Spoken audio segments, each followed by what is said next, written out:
Hai teman-teman semua, pernahkah kamu membayangkan tanah yang kita pijak tiba-tiba berubah menjadi lumpur? Bukan hanya basah, tapi cukup kuat untuk menelan rumah, kendaraan, bahkan manusia. Fenomena ini disebut likuifaksi, salah satu dampak paling mengerikan dari gempa bumi.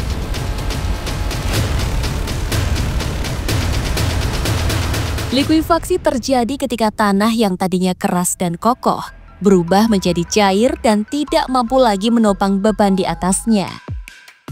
Biasanya, ini terjadi di tanah berpasir atau berlumpur yang mengandung banyak air.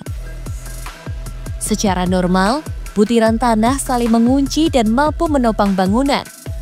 Namun saat gempa mengguncang, air yang berada di atas butiran tanah terdorong ke atas. Karena air tidak bisa keluar dengan cepat, tekanannya naik tajam. Butiran tanah pun terlepas satu sama lain dan kehilangan kekuatannya. Tanah pun menjadi seperti bubur, lembek, labil, dan berbahaya. Akibatnya, bangunan bisa miring, roboh, bahkan terseret bersama tanah yang bergerak. Indonesia pernah mengalami bencana ini dengan sangat nyata. Palu, tahun 2018. Ratusan rumah amblas, ribuan jiwa terdampak. Bukan hanya kerusakan, tapi juga kehilangan yang tidak tergantikan. Penyebab utama likuifaksi adalah kombinasi antara jenis tanah yang gembur, kadar air tanah yang tinggi, dan getaran gempa yang sangat kuat. Saat ketiganya bertemu, tanah bisa berubah wujud hanya dalam hitungan detik.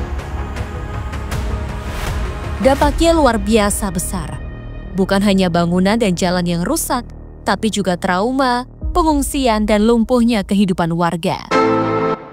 Lalu, bagaimana kita bisa menghadapi likuifaksi?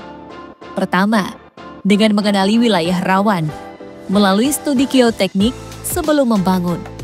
Kedua, melakukan perbaikan tanah, seperti pemadatan, pemasangan drainase vertikal atau campuran bahan pengikat untuk menguatkan struktur tanah.